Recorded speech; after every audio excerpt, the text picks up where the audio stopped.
Kayla Nicole's Halloween costume is a great example of how Black women have learned how to respond in the power structures that do not favor them. Guys, my name is G. Subscribe to my channel and let's get into my notes on Kayla Nicole's petty response to Taylor Swift.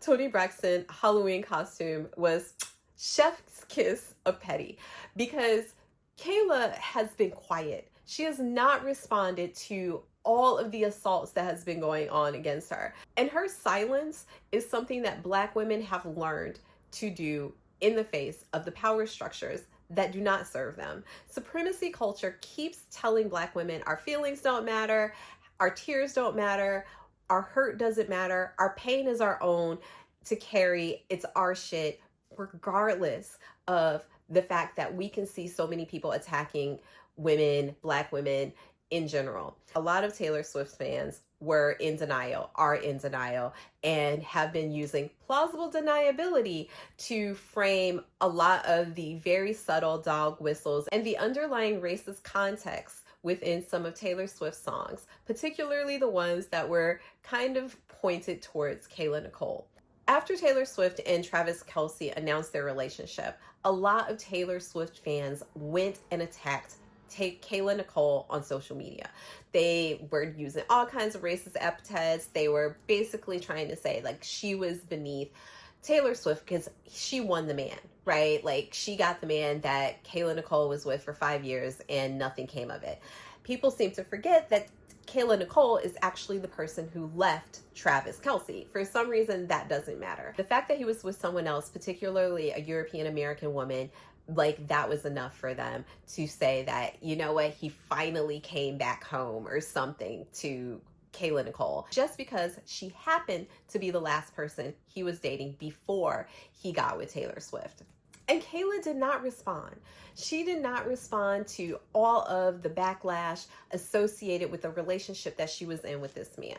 And there were a few times that I saw interviews where she talked about like how this affected her mental well-being, her mental health, and you know, she was moving on, and she obviously has, because she looks beautiful and amazing in the Toni Braxton reenactment with I already had your man.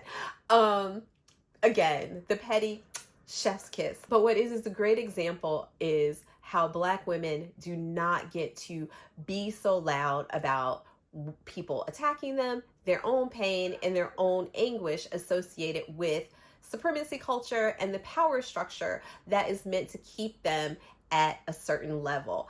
And a lot of Black women have learned we have to respond subtly and quietly in order to make any sort of traction without being labeled angry or being the one who is being the aggressor. I actually saw a lot of Taylor Swift fans in the comments talking about, oh, why isn't she over it? It was this many years ago. It was that many years ago, when Taylor Swift made a whole song attacking this woman.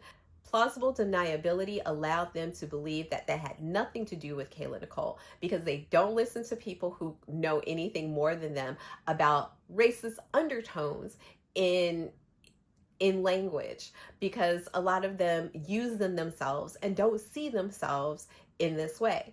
Black women, however, we have learned to maneuver in this power structure and to get our lick back when we can. Sometimes we have to sit and wait and be in the cut and be quiet. And then when we do get our lick back, it is beautiful. And I'm sorry, but Kayla got her lick back. And I think that it's important that Black women see that we can do that and do it in a way that does not make everybody continue to say that we're screaming victim, or we're saying it's right. We're doing like all of the things that they say to try and keep us from talking about our experiences, what people are doing, how the power structure actually affects us. It is a way for her to use her power within the power structure that exists to, again, put down these people, as well as these terminologies that are associated with positivity for a lot of these women or queer people or whomever within the community. She went out of her way to do that. She's sending messages and like blowing all kinds of dog whistles that her fan group and her, you know, very severe supporters do not want to listen to. And they don't want to listen to us anyway. And I think most Black women know that. So our responses to them go on deaf ears. It doesn't matter what we have to say. It doesn't matter if we showed them the whole history of how language and how they frame these things in supremacy culture and in the power structure to try and poo-poo on us, right? So I think that what Kayla did was another example of how we have learned how to respond in the power structures, how we have been able to make ourselves, raise ourselves up just a little bit within the structures where, again, we can use petty, we can use all of the things that we were given, including being just bodied out and a badass baddie and the savage, to show, you know what, I'm still unbothered. And I think that is very important for us to look at and examine how Black women have to respond in these situations, because while this is something that is very public, it happens very quietly and privately in corporate America, in, you know, daily life when we are interacting, particularly with European American women in the wild. So Kayla Nicole, she won this petty beef with her that she's not even a part of. It seems like Taylor Swift has a beef with Kayla Nicole just because she exists. And I think that Kayla Nicole's show that she is existing in the best way she possibly can and is not thinking about that man was beautiful. Guys, subscribe to my channel. I look forward to talking to you in the comments, and ciao ciao for now.